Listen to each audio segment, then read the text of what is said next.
I didn't have to do 2 in a row. And so let's get done. Everybody have their ticket. Should we give Russ one just so we have to come down and have to come up here and yeah, just give us a ticket for Russ. Give me a ticket for Russ, sir. You haven't passed them out to everybody? Yeah. You get one? I got one. Give me a couple hours. I get one for Russ too. Let's see this. I've got it. Russ, you got 377. Okay, 377. And you get what comes in this.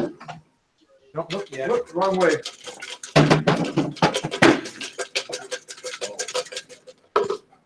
I'm writing down 377.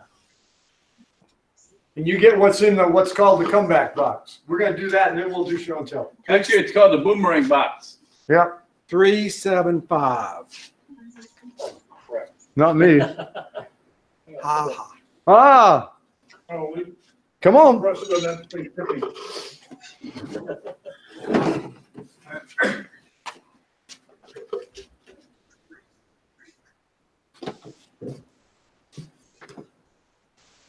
That's a nice looking box right there. I know. Ooh. This is the one we wanted to win. Well, why didn't I win it? Because you were 2 numbers off. Bad luck. It looks like it was over too. It is. Nice cut. Rent. Nice cut. Who cut it? This would be Dan sure it was Simpkin. Dan Simpkin. And cut it over there. Well, turn around, Buzz, so the rest of us can see. Wow. Go over, take it, bud. I'm not the cameraman, guys. I apologize. But anyway, what we do with our boomerang box is Dan made it because he won what was in the box last month. And so now he will have to fill it next month. Don't know if I can do that. Oh. Wow, that's a lot of nice. Okay, show and tell, please. It was a rabbit weekend. And if you'll notice, this one also has a bunny in it too. So did you only make 1 of each of those? Or you made like 40 or 50 of each? Oh, I made a lot. I've already sold 12 of these. I put them on Facebook and everybody wants them and drove me nuts. And then this one I just did for the sheer, just to say I did it. If I did it again, I would probably do it 4 times as big. Not because it was hard to cut. It's just, it would look better if it was bigger, I think. Then you could do what Buzz does and put a light behind it. And this is just a fret pattern here, bunny. This is a bunny you can do in and out with. The little bunnies come out. Puzzle behind it. Then these are two bunnies. This is inch oak and that's 3/4 oak. There's a rabbit puzzle, which spells rabbit. And the funniest one was this one right here, because that's one cut, which will drive you nuts if you don't watch your lines. And then what was funny is I'm getting the most comments about my little Easter rabbit, which is really the inside of that, which was a cut out of that. So that was throwaway that I get more comments about now. So not a whole lot there. Who else? Mr. President. The earrings of mine, Dan Simpkin. Just ran into some patterns. A couple of them are Steve Goods. And I had some little scrap pieces. Can you see our stuff, Russ? Yes, I can see it. It's beautiful. Very nice work. Yeah, I'm just checking our technical people. No, I can see what the earrings that you're showing. Yeah, that's just, I was enjoying watching your presentation on your bunny rabbits. Those are pretty cool. That's all of them. No, it's all of mine. Oh, this is an interesting one right here, Russ. You'd like this one. We do a lot of I do a lot of compound or 3-dimensional cutting, and so one of our people brought this in today. His daughter's chest. Daughter had a antique cedar chest, and one of the legs was broken on it, and they've been looking around for legs. I'm Dick Graves, and I've been looking around for lights, couldn't find one, and with Hans past instruction and some of the work I've done with compound cutting, I took one of the legs and put down a piece of paper with a light, just drew a couple of and put down the bandsaw. I took a piece of oak, 3.5 by 3.5, I think the billet was, and cut it out. Now I've done 4, and I changed the pattern from what I had originally slightly, but that turned out pretty well. And what made 4 out of maple, I think he said. Yeah. My daughter wanted to take that one that I made out of oak. I said no, I wanted to do 4 like so. I did some modification on the patterns, but it is possible with compound cutting. Yeah. Advancement. Also, I want to say there is a clipboard going around with we're having our normal GWA social, which is happening on the 27th, 10-ish. Yeah, whatever time you get there. Whatever time you get there, we're asking for dessert or a vegetable. We're furnishing the meat. Bring chairs, please. There's always, bring your lawn chairs and stuff. It should be a good event. It's at Rob's. He just has a place. If it rains, we got the ability to go inside if we have to, and we can put up the tents and stuff and cook. And it's usually a good time to bring your spouses and let's have a good time. But sign up if you can. We did get some idea of how many people we're going to have, so we'll know how much food to buy. Anybody told you this? George didn't see it. Okay. Okay. Anything else we got? Did I miss any show and tell? Okay. Without further ado, and you heard the original, is my April canceled on me, and so I was going to do it, but then Russ was on the saw next to me at the wood show, and I'm thinking, I looked on his sheet, and that's not a night he was doing his normal thing. So I said, maybe he could Skype into us or do whatever we're doing to him. So without further ado, Russ, it's your program. Thank you very much. Nice to see all of y'all out there, and I appreciate it very much. We got Bob. He's in the on the panel with me. We didn't know that was the reason nobody's here. Yeah. No, actually, he's the only one on the panel, so he's the only one that had access to the chat. I did not post this link out into out into cyberspace. So there's unless you were on one of those that Facebook page, there's no way you could have access. And the reason being, this is a private thing between you and I. Now, I will tell you, I'm recording this live onto Facebook or YouTube. I'm sorry. And so the show will be available. I can give it to y'all to add to your collection of videos if you want, or post it on your Gwinette Woodworkers page on YouTube. That is fine. And we have people out there in the chat, and I've already told them that I'm not going to be addressing them so much tonight, because normally I pay a lot of attention to the chat. My focus is going to be y'all and you that are in the classroom. So, but just to go over those couple of things. And I know Hans thinks he rooked me into it, but he really didn't, because there's nothing better than I like to do than run my mouth, for number one, and number two is talk about scroll sawing. So just let me go over a few things about myself for those of you who do not know me. I bought my first scroll saw in 1981 or 82. My daughter was about 2 or 3 years old at the time. So that means I've been scrolling for about 37 plus years. And my first scroll saw was a Craftsman.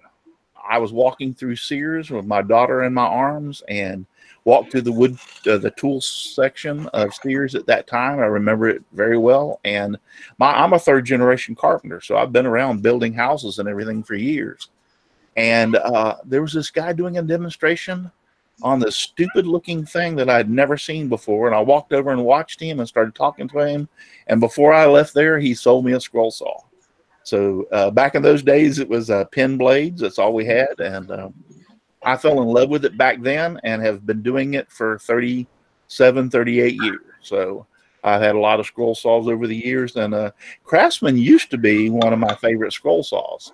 But then as the years progressed, we've gotten better and better scroll saws like the DeWalt, the Excalibur, the King, the Seiko. We've advanced a lot on those. So that's just a little bit of my background. And for those of you that don't know, I do a show every Saturday night, 8 p.m. Eastern Standard Time here on my YouTube channel, Simply Wooden Creations. That's the name of my shop, so to speak. And I'm Russ Clarity, by the way. For those who have not heard my name yet, it's Russ Clarity. So glad to be here, and thank you very, very much. Hans thinks he was doing rook me one over on him, but I rook one over on you because I got every one of you in that classroom pinned down right now, and there's nowhere you can go. You got to sit there and watch me for the next hour or whatever we're on here. So thank you very much for having me. I want to talk about tonight is using other mediums to embellish your scroll saw projects. And what I mean by that is, you know, for years, and not to say that this is wrong, but I see all that stuff on the table that y'all have cut out of the scroll saw project out of the wood. And be honest with you, all they are is just wood. And you know, I've been in it long enough. There's nothing better than a scroll saw project made out of wood. And you know, you put it out there and display it and everything, and it shows the grain, it shows everything else. But I think we as scrollers sometimes forget that there's other ways and other mediums to add to our projects and actually increase the way they look and make them look so much better. So my thought changed. I'm going to say about 6 or 8 years ago, probably about closer to 6, but my thought changed on the way I was going to start working with my scroll saw projects. No longer was it, even though the project was beautiful out of the natural wood and stood out there, I wanted to start enhancing them by doing different things. And so that's what we're going to talk about tonight. Some of the ways that you can enhance your scroll saw projects and some of the things you can use to enhance your scroll saw projects. But you take, for instance, those bunny rabbits and everything up there. I made this for Valentine's Day. And it's just simply these two pieces are separate. I glue this on afterwards and spray painted the Love You red. But when you stop and think about it, I mean, really, how much does that add to it? I mean, when you see that, and when I go to sell that, people will actually buy this before they'll buy just the plain wood. And I'm a scroller for 37 plus years. I'm not downing just the natural looking wood. Trust me. I'm just trying to tell you that I changed my mind about the way I was doing things. And this is some of the ways that I changed it. But just a simple coat of spray paint on it. And I know y'all probably all done this, but I'm going to get in some other things, trust me. But just a simple coat of spray paint. Another thing to do in segmentation. I made this back at Christmas time. You know, this is made out of a simple piece of pine. And then all I did was just paint it a little bit different. But how much better doesn't really that look than the way that we normally would do things? I mean, it really enhances it. I saw this in Hobby Lobby and took a picture and duplicated the pattern and just made this for the heck of it. And it's all a 100% spray paint. That's all it was done. The eyes are cut out of 1/4-inch Baltic birch. The nose is a wooden dowel, 1/4-inch Baltic birch. This is just the piece of pine that is painted. The top of the cap, this is an 1/8-inch Baltic birch to make the little buckle for his hat. And then 1/8-inch or 1/4-inch Baltic birch for the sign. But I mean, really, personally, I just love the way that this is look, and I've got so many comments on it. So that's one of the ways that you can do some of your project is with paints. Since we're on that line, kind of going down that road, let's go ahead and talk about some more types of painting that you can do. Some of the stuff's got dust on it because I dug it out. It's been around for a long time. So this one, for instance, you know, I mean, personally, when you look at that, this is, I put some stain on this part of the barrel and on the parts. And this has a black backer. And then I went in and actually started coloring on the flowers just to give it a little bit more of an enhancement. So I personally really think that this adds a lot to your scroll saw project. It makes it look more like this, to me, I've been told several times, looks like a picture. And it does, because of the way that you're adding all that stuff. Now, let me talk about the paints that I used on this. It's not really complicated, and you don't need to go out and buy quarts and quarts and quarts of paint to do this. This was actually done with oil-based paints and with a small brush. And I went to Walmart and picked up, this thing's old. As a matter of fact, I'm going to have to buy some new ones because it's starting to get hard as far as the paint's not doing any good anymore. But these are all oil-based paints. You can buy a tray of these at Walmart for $3 or $4 or $5. And these will last you. Look, I mean, I've used them throughout the years and they last you. What I like about using these is I like using oil-based paints a lot better than water-based paints. I just find the flow is better. And then I will take a little bit of this, and what's really good about it is, let me see if I can find them. I get these little plastic cups that you can buy at Walmart also. And I put a little bit in it and put a little mineral spirits and thin it out. So when you start painting, you can control the thickness of your paint. So your paint don't have to be this big old glob that you're putting on top of your project. You can actually thin it down, and in some cases it looks very, very watery. That's actually a good way to do it. In other words, you don't want it really, really thick on your project. And like I said, you can purchase these paints and some of their cheap paint brushes to do some of your projects for a few bucks, and there's tons of colors in here. So that's another way that you can also do some stuff to embellish your scroll saw projects, or what I think looks better. I do use water-based paints, and when I use them, I buy these small containers because these come in hundreds and hundreds and hundreds of colors, and I get the cheapest ones, and they're like, you know, 60, 70, 90 cents for one of these. And if you buy quarts of all these colors, you're going to break the bank for number one.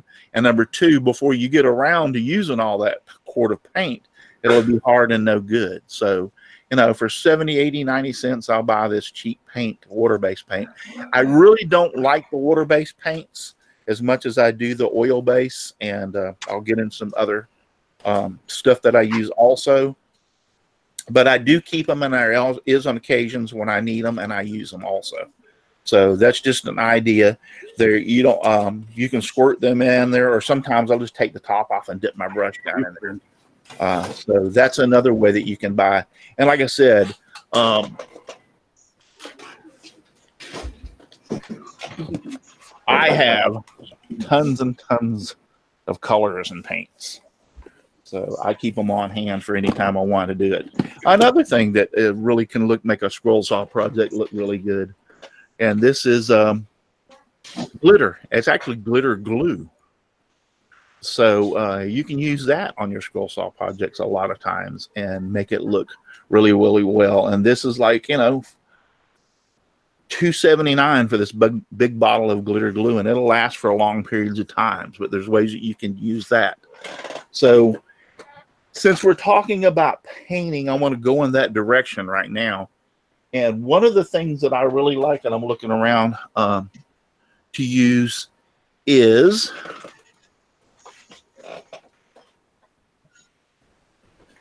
give me a second. I got everything. I got tons of stuff from surrounding me to show y'all tonight. It's food coloring. Food coloring makes great on wood for scroll saw projects. And what I use with the food coloring is these same little plastic containers, and I love to use, you can mix it with water, oil, or mineral spirits or whatever. I like to use just denatured alcohol. It dries fast, fantastically fast, so there's no wait on drying time. And I just like the way it looks. It doesn't raise the grain as much as water if you use water with this. And so what I'll actually do is put some of the alcohol into one of the little cups, and then I start dropping drops of the food coloring, which come in these little tiny containers.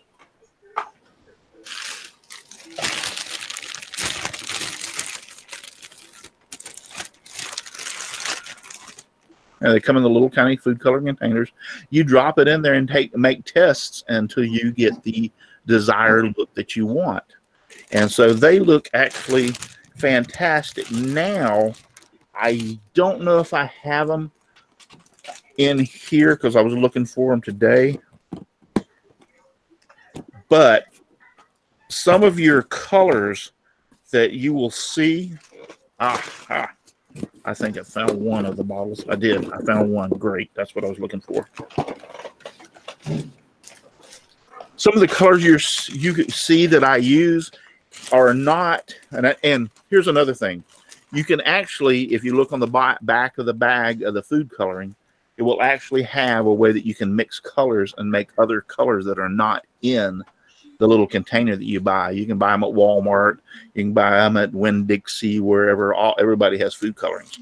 But also I found, and this is not even it. Where's that? I grabbed for the bottle, and the wrong bottle didn't come up. Here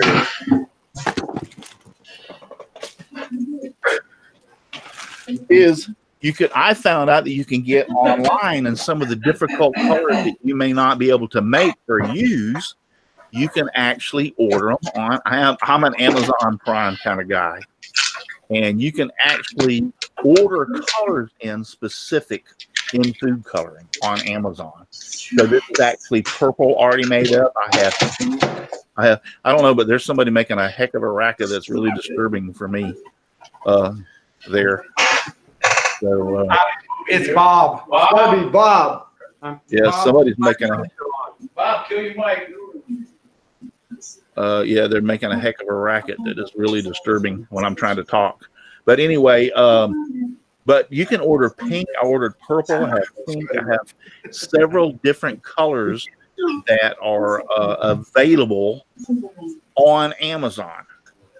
So I think that makes it fantastic, and they're really very affordable. I think I paid $3.99 for this, and you realize it'll actually probably dry up before I'm able to use it all. So this will last a really long time.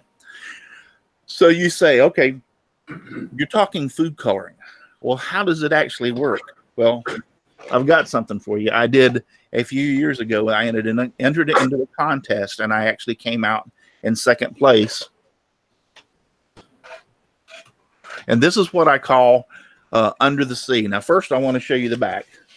This is nothing but a 2x4 that I ripped down to about 3/8 of an inch and glued together. So this whole project was made from one 2x4. Now, that's really boring, isn't it? But pretty much everything on this was made with food coloring.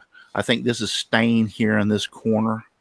It might be a little stain, another of this brown right here, but that was all done with food coloring. So you say to yourself, you know, how much better, or I say to myself, how much better does this look done that way than it would have been if it was just a plain sheet of wood? So you came in second place to Steve Carmichael's guitar, didn't I? Yes. No, actually, no, I didn't do that year. But I think this piece here is stained, and this piece here is stained. The rest of it is all done with food color. Yeah. And you see, you can actually, if you get close enough in, what I like about it is you can actually see. I love food coloring. That's one of my favorites, is because you can actually see the wood through, even though it gives you those beautiful, look, that's a beautiful orange. I mean, the yellows, the green up there on the turtle gives you a strike of the blue. It gives you some strikingly beautiful colors, but yet you can still see the grain of the wood. So that's what food coloring can do, and that's how food coloring can look on a project. So, Russ, have you noticed you're having a hard time finding food coloring in places like that? having trouble finding what? I went to use some food coloring a little ways back, and it was actually more like something you had to mix yourself, or like a paste you had to mix. They weren't those little bottles anymore. I had to go a couple different spots to get them now. I readily find them, unless Georgia has something on food coloring, I readily find them all the time in the grocery stores. Yeah, I don't think it's north of Florida, so. Yeah. Go to your baking section. Walmart has them. Winn-Dixie. I think y'all have Publix up there also. So Publix carries all of them in the liquid, the liquid form. But like I said, you can also order these specialty colors. They're like for baking. This is, food coloring. It's for baking, but you can order these specialty colors because you only normally can get in a regular box. I don't even know where I put it now. In a regular box of food coloring, about 4 or 5 or 6 colors. So, but you can on the back, if you mix a few of them, make the different colors. But I was sitting there one day and I'm like, well, how do these bakers that make these cupcakes and all this stuff come up with all these wild colors if that's all there is? So I went to my favorite store, Amazon, and typed in food coloring, and boom, there it was. All kind of pink, green, orange, you name it, purple, you name it. They had all those kind of colors. So that maybe that's the way you might want to try to do it is, and they're a little bit more expensive, I agree, but you get a lot more in that bottle. It's like $3.99 for that bottle, but you get a lot more in that bottle when you're using it that way. So, okay, so that's just another way. I think we've talked about the paint throughout on there. So another thing I wanted to talk about real quick was not only painting your projects, but how about the backer, some of the backer boards that you use for your projects. Now, I only have one that I can show you, but I do have some stuff to show you as far as what I like to use or some of the things that I found that you can use that are really great. And so a lot of times when you make your projects, and I'm sorry I'm having to reach like this, I just have so much stuff to show you around. You'll make your projects like this. And by the way, those of you who were at the woodworking show should recognize this. I cut one of these out while I was there, but that's just a plain, I made the frame and that's just a plain black backer on it, which a lot of us usually put, or some of us will put a different color or whatever. But things that you can stumble across that I think really look great is something that I made for someone one time. And I'm trying to get to, can you all see that? Tip it left or right. Yeah, see that? It's a gold, like glitter background.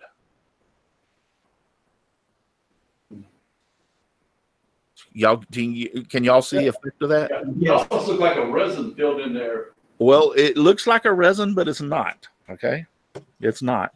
And so I'm just trying to give you ideas of some things that you can use that are different, that are just off the chain, off the chain, out of the box, or what is it? How you want to say that? Work outside the box. Yeah, work outside the box kind of things. So several years ago, I was walking through one of the dollar stores, and as I was walking through there, I ran across these Christmas bags, and I looked at them, and I'm like, wow, these things are stunningly beautiful, and they're in a dollar store for a few bucks. And so I looked at them more and more, and I went by and I went and got some other things and came back, and I was sitting there scratching my head. I was like, those things are so beautiful. There has to be a way of using them. I actually still have quite a few left, but I bought every single bag that dollar store had at the time. I got more than these.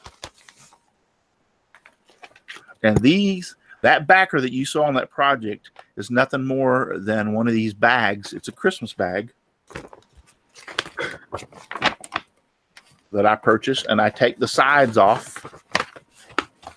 That is a beautiful side right there. Plenty big for most of my scroll saw projects, and actually gives me 2 sides to use on my scroll saw projects. But you have that gold. You have that gold. You have a beautiful one. Red is one of my red and blue are my favorite colors. You have that glitter. Now this is the red of that glitter that was on the back of that scroll saw project. They even had bigger bags. They had this wild looking silver. More red. green, silver. So you just sandwich, but you sandwich that between your 1/4 inch back or whatever you're doing? Yes. So what I would do is have my, let's go back to this one. I would have my 1/4 inch project. I would have the bag, and then I'll put a backer on. I usually use 1/8 inch behind it. Use an 1/8 inch backer on it. Just sandwich that between the two. Now, this is the only one that I have that's around that I can actually show you. But I mean, to me, that's just stunning. Some of the stuff that I've done with this, especially the red. Sometimes, I mean, you just walk in and it just catches your eye because of all the colors. As you walk by it, it's actually changing colors. So, what's your experience with spray glitter? I've had some good success with spray glitter. Yes. There's 3 or 4 bottles I bought. I wasn't able to complete one project. Well, it depends on the brand, because certain brands have had a lot of problems. I've had a lot of problems with Krylon paint, and I used to love Krylon because it dried so much quicker. And Rust-Oleum over the years has come back and really challenged Krylon, and now the Rust-Oleum is a leading brand. I don't even buy Krylon anymore. But one of the greatest things I liked about Krylon was how quick it actually set and how many coats you could put on it would dry. So, but yeah, I bought some gel coat one time and a spray can, and got halfway through this project and it gummed up the nozzle so bad that it wouldn't shut off and just kept right on spraying. So I put it in a plastic bag and went to Walmart, and I walked in and they were all looking at me real strange, and I said on the counter, she goes, "What's that?" And I said, "That's your gel stuff that you sell back there that's made out of Krylon, and I can't get it to shut off. It's still squirting in the bag."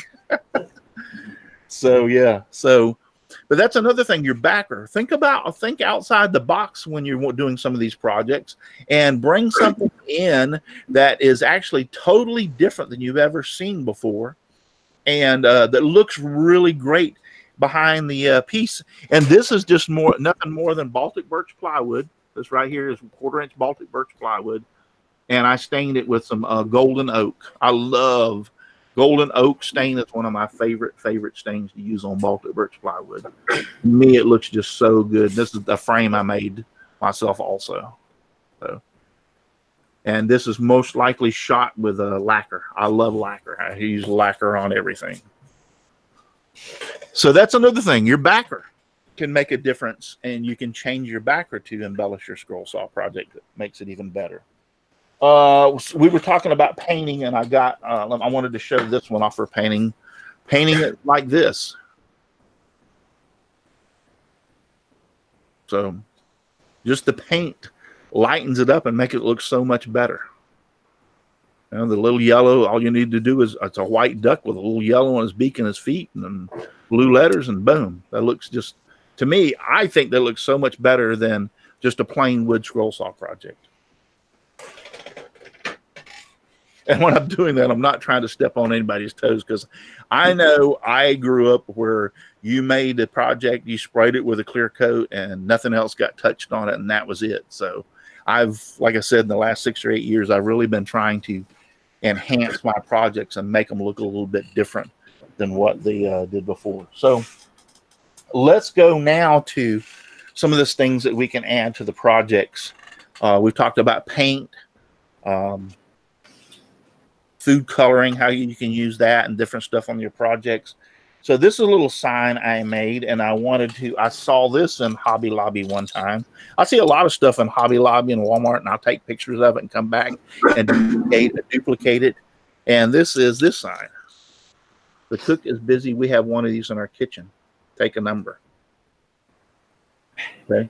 So I'm not that good of a painter that I could paint this stuff. There is absolutely no way that I could do this. So I sit down and I scratched my head, and I was like, how in the world can I do this? So I went and found, for the little pictures right here, for instance, I had the picture from them and what they actually had on here, but mine changed a little bit in this aspect. I went and found like a hot dog, some fries, and all that kind of stuff, and put the 1 and 2 of it on there and did all that kind of stuff.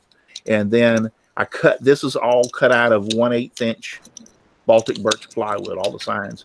This here, the hand that's sticking out, I found that online. The salt and pepper are all out of 1/8 inch Baltic birch plywood, just layered on top of each other. Okay. And I'm not that good of a painter. So what I actually did was I actually got the ideas from this and downloaded on the internet, and then took the picture and printed it on a label, a high gloss label. Now it's not glossy anymore because this thing's probably about 10 years old, but on a high gloss label. And then I actually took the backing of the label and stuck it to the scroll saw project, and then using an X-Acto knife to cut it out onto the scroll saw project. Same thing with the salt paper, salt shaker, the same thing with the pepper shaker, and the same thing with these little signs. If you'll look, they're nothing more than Baltic birch with a label stuck to the front. And then I used a little bit of twine to hold them onto the peg. Hey, Russ, if you go through all that, if you went through all that work to do that, wouldn't it have been easier to stick that label on your wood originally and then cut it out? I did, but I didn't think about it until afterwards. But you are right. I mean, the first one I did, I actually cut it out with an X-Acto knife. Then when I made the second one, then I started to realize, hey, just put them on there and just use that as a pattern, go around and cut it out with a fine tooth blade. The only problem that I found out with that is that most of the time, the paper, you had to be really careful because the paper wanted to fray onto the project. So the actual cutting them out with an X-Acto knife looks so much better. You know, the blades going up and down on the edge of that paper all the way around, it was fraying the edges. If you'd used teeth going all one direction, it wouldn't happen. Well, probably it wouldn't have, yes. Yep. So, but that's what I did. That's what I'm talking about, though. With the little salt and pepper and cook is busy, take a number. But I mean, things like this got me to thinking outside the box. You know, being able to create things that I thought looked really fantastic. And this is nothing more, the sign itself is nothing more than a 3/4 inch piece of pine that I got from Home Depot. And cut that out of that. Hey, Russ? Yes. On our comeback box, we took the picture we wanted, reversed it, printed on the front of photo paper, which makes it very slick. And then you can lay it on the wood you're wanting to cut, and it will transfer. Yes. It don't look near as good as the labels themselves. The labels just give it so much depth and clarity that you lose some clarity. That's true. Yeah. The wood just, I mean, the labels themselves get, and I wanted it to look like this. I wanted the labels, I wanted to show up really nice, and I can't hand paint this. So that's the reason I chose it, to do it that way with the labels. And I think it turned out, I sold a bunch of these. I've got one in our kitchen. I think I sold probably, when I took these to the flea market, the craft show, the first time I went with these, I think I took 25 or 30 of them and sold every one of them. So as fast as I can make them, I was selling them there for a while. And another thing I want to talk about when you're doing some of your scroll saw projects, even as far as hangers on the back, when you're hanging your project, use something like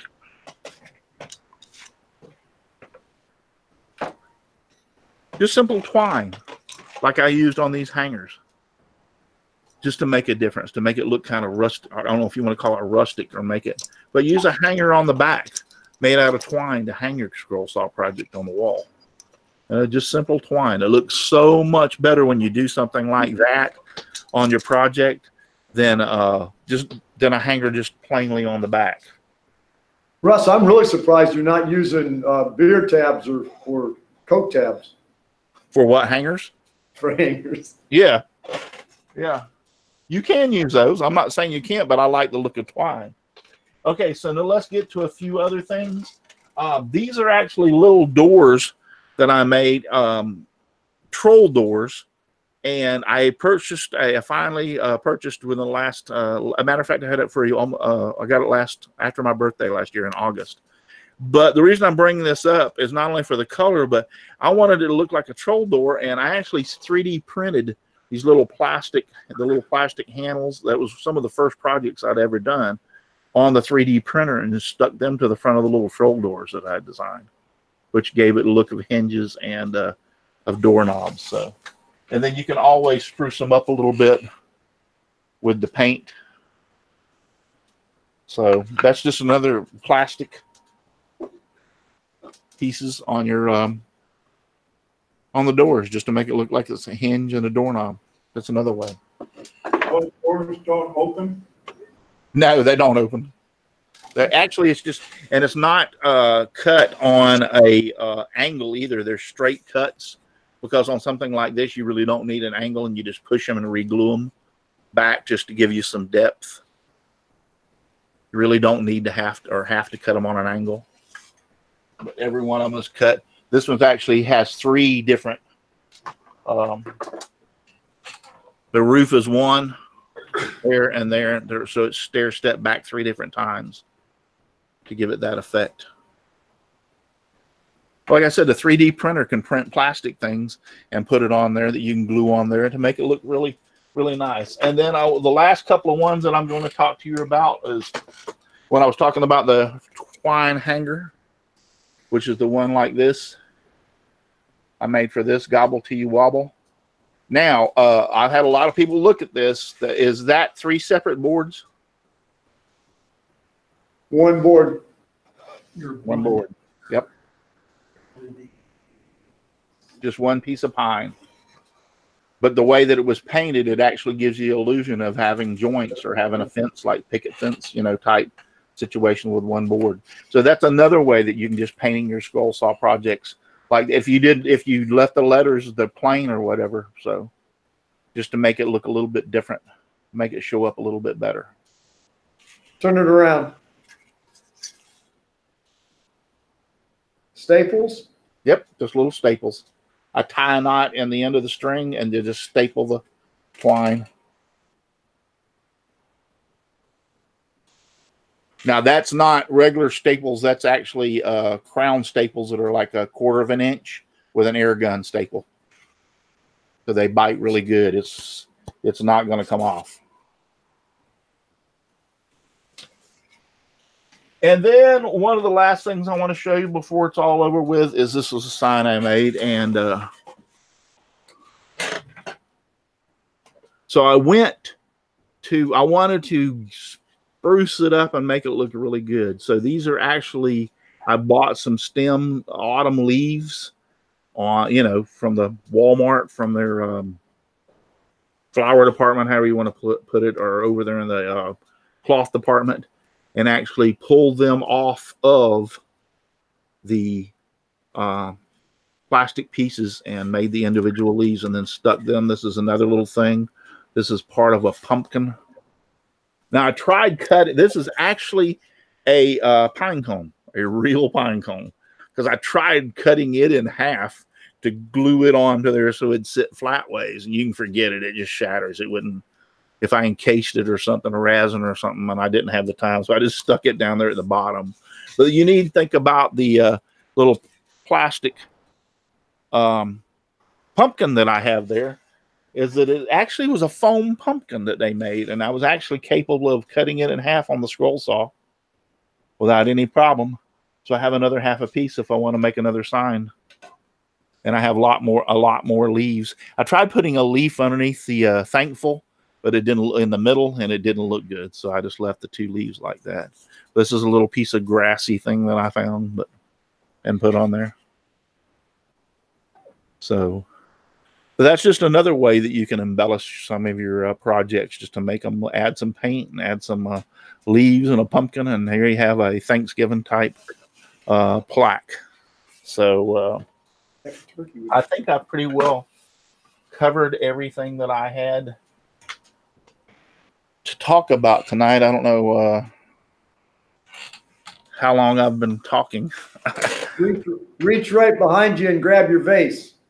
Oh yeah, I just made this the other night. On Wednesday nights I make I do scrolling and making with Russ here on YouTube also, and I do scroll saw projects, and I made this vase last Wednesday on that show, which is actually on my YouTube channel to show you how I made it. That's a Steve Good pattern. And I just wanted to show people how they can make, and this is nothing but just cheap pine. And this is, again, one of my favorite stains is the golden oak stain that I put on it. So that's another thing. You can put flowers in this vase when you take it to the craft show, and you can put a little sign that says flowers not included, or if they want them, put an extra couple of bucks. But you'd be surprised how much stuff that I sold when I did something like that at a craft show when it had actually flowers. A lot of times the people would say, well, how much do you want for the flowers? You just charge them whatever you paid for it because you're getting your money out of the project. And you'd be surprised how good that sold. So They don't know what an item is used for unless you show them. Yep. Yep. I just did this on a show on the Twitch channel. My segmentation squirrel. This is a Kathy Wise pattern. And then this is it's really hard to tell what this is, and trust me, this is really, really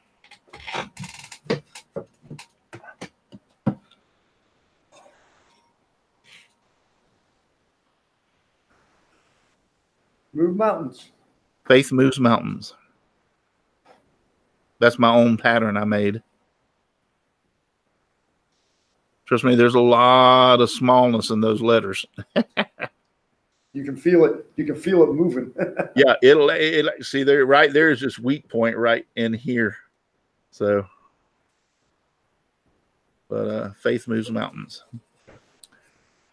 Well, guys, that's pretty much all I have for y'all tonight. I believe I'm looking around to make sure I showed you and talked about everything that I wanted to show and talk to you about. But I hope that I've inspired you to think a little bit outside the box for a change and add a little bit more to your scroll saw project. It doesn't cost a whole lot extra to do some of these things. The food coloring is very cheap. That bottle of alcohol is like $1 or so at the grocery store or Walmart. And then, like I said, these oil-based paints that I use a lot. I think you can buy these for like $5 for the whole kit, and these will last you forever with a little bit of mineral spirits. The little bottles of paint that you can pick up at the hobby store or Walmart. These are great for small projects. Matter of fact, everything on this particular project is water-based paint. The white, the yellow, and the blue is all from these little things here from Walmart. Water-based paint. Hobby Lobby, any place like that I go, I look for the if they got sales, I'll buy the sales and get the paint cheaper. But I never usually pay more than $1 for one of these little bottles, and they last you for, trust me, a long time. Now, I don't think you could paint a whole bedroom with these little things, but they will last for a long time with when you're using them on your scroll saw projects. Russ, when you finish them with paint, or you finish them with the food coloring, or whatever other method you use, do you put any type of varnish or sealer on them? Lacquer. Yep, I shoot lacquer right over the top of water-based paint. This is the water-based paint that I just showed you, and I shot lacquer right off the top of it. Okay, lacquer from a spray can, or? Lacquer from a spray can, yes. And I've never had a problem with it. Couple coats? Couple of coats. It helps protect the paint itself because, water-based paint, especially if that's kind of a cheaper paint, it kind of gets chalky or whatever. And if after a while you can feel it, it seals that paint right up. I know I would have thought that when I first started trying it, I would have thought the lacquer would actually bubble the paint, because if I started painting this with a paintbrush and brush lacquer, I can guarantee you that water base is going to start coming loose. But the spray lacquer goes right over the top of that water-based paint, seals it up, and doesn't bother it whatsoever. There's probably about two, maybe 3 coats of this thing's old of lacquer. I'm trying to get it in. That's good. Yeah, there's probably any questions for us. Yes.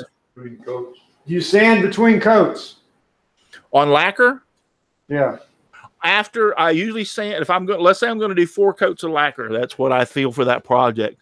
I'll shoot it with the first coat and sometimes the second coat, but sometimes after the first coat, I will lightly sand it just because it raises the grain of the wood. And then after the second coat, from that point on, no, because I'll tell you why. Lacquer melts itself every time you put a coat on. So once you get past that stage of the grain of the wood, which it will raise the grain of the wood for the first coat or two, once you get past that stage, there's really no use in sanding it. Actually, what you want to do is buff it. If you buff lacquer, it almost like the car lacquer on your car, it'll make it look so much prettier. So on lacquer, and I'm pretty well dominant on lacquer anymore. It's about all I use. I used to use that Krylon clear coat, which is plastic coat. And I really like that for a long period of time. And that stuff really, if you're going to have a project that's going to be out in the yard, I made some mother duck and some little ducks out of the scroll saw at a 3/4 inch pine, painted them 2 or 3 coats, and then sprayed them with that Krylon clear plastic stuff. Those things went for like 3 years before I had to pull them out of the ground and I mess with them. So that works great. But the Krylon for interior stuff, I had too many problems with it for some reason. I pretty much 95+% of everything I shoot with lacquer. Gloss, semi-gloss, or satin? I love gloss. Semi-gloss. I love gloss. Gloss all the way. Because I got news for you. If you shoot it with gloss today and that thing sits in your house for a while, it's going to lose its glossy finish over a period of time. It dulls. And I don't care what anybody says. I've been in this too long. I've got stuff that I shot that was glossy gloss 10 years later, and it's turned flat. So it will lose its shine. But lacquer, and I want to tell you, I tried these last few months, I've been trying the rest. I know Deft is a really good lacquer, but I've been trying the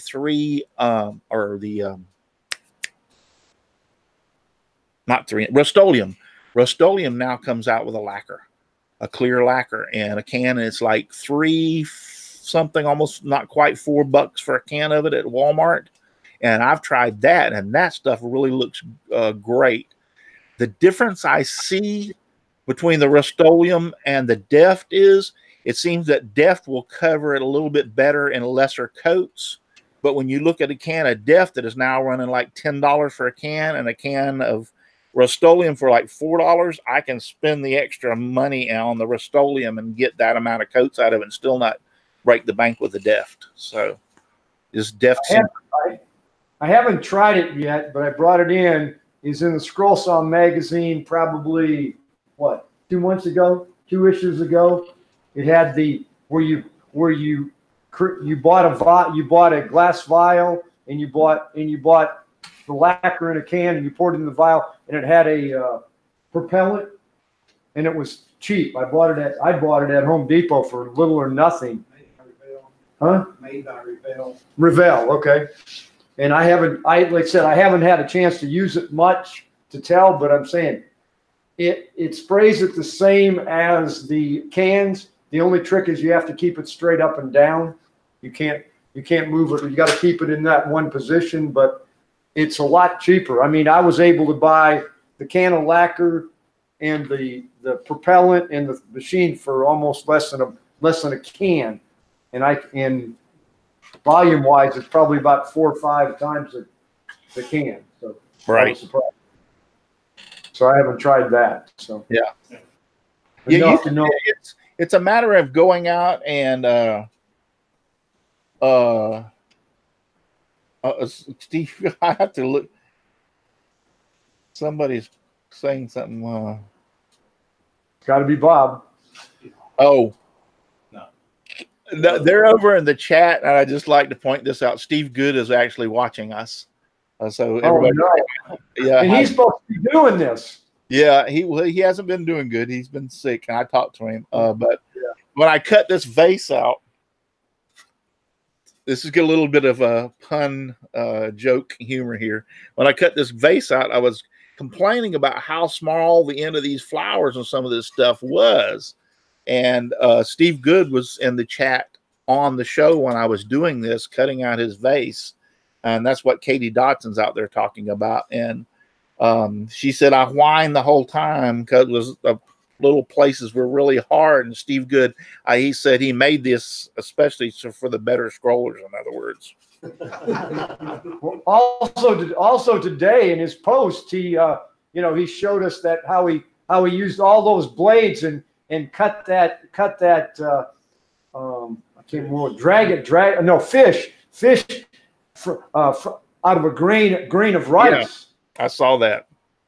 Yeah, but he almost used a gross. He used 143 blades. Yeah. Yeah, that's not for me. I'm the type of scroller I mean, I've done Intarsia before. This is the first we were talking about the other day. This is the first Intarsia project that I have done in over 10 years. I got burnt out of Intarsia. It's not the cutting out of the Intarsia. I thought you said segmentation before. So no, this is Intarsia. Huh? Yeah, this is the you said it was segmentation before. Well, it's Intarsia. This is Intarsia. Okay, that's what we thought. But when you said segmentation, we just Under the Sea, which I call that is segmentation, but this is Intarsia. But anyway, the reason I got out of doing so much Intarsia was because it's not the cutting out of the pieces that's the hard part. It's sanding all the damn crap to get it to fit back together and look right. That's the pain in the butt. So right here. This is a sanding guru. Yeah, I know. I saw some of. He showed me some when I was up there at the woodworking show in Atlanta. He showed me some pictures of some of the stuff, and it's beautiful, and I love it, and I love him for doing that. But I'm the kind of scroller that I like going into the class or going into my shop that morning and walking out. If not that day, the next day with a finished product. Huh? With a finished product. Yeah. Yeah, I like, I want to go there, sit down. I mean, if I have to start on a Saturday and it takes me into Sunday afternoon to finish the project, that's fine too. A day or two ain't no big deal. But, sitting there for days after days, and some of those projects that he showed me, I'm sorry, I can't remember his name. What's his name? George North. Yeah, George. Yeah, when George showed me some of those pictures, I know it took, hundreds of hours to finish some of those projects. So I'm like, For that normal people, for George, is half that time. Half that time, George. And then and George, probably the average number of pieces in one of his is probably 300 or 400. Yeah. Yeah, I'm sorry I could do it, but it's just, I haven't got the patience. I mean, I need to get in and get out. And on a big project like this Last Supper, though, I only made one character at a time. Therefore, I'd go do something else and come back and make another character. Right. But to sit down and go 155 hours on one project would be murder. Yes. What's that? What's behind the? That's a sanding disc. Okay. What's behind what? The squirrel. No, that's a Aztec calendar thing. Oh. That's actually that was done on my CNC. Oh. Rob, is that going to be one of your next projects for your CNC class? No, I have no interest in doing these Aztec. Yeah, this was done. I have a CNC and do a lot of CNC stuff also. What really made it great for me to be able to do some of the CNC stuff was I used Corel Draw to make my scroll saw projects and my scroll saw patterns. I mean, I would say most of my scroll saw patterns I do them or see pictures and I see a picture. I understand it's somebody else's pattern also, but if I do that, it's for my own personal use. But I'll see somebody's pattern out there and see somebody have made it with a picture, and I'll like, hey, I like that, and I'll make my own pattern and cut it out.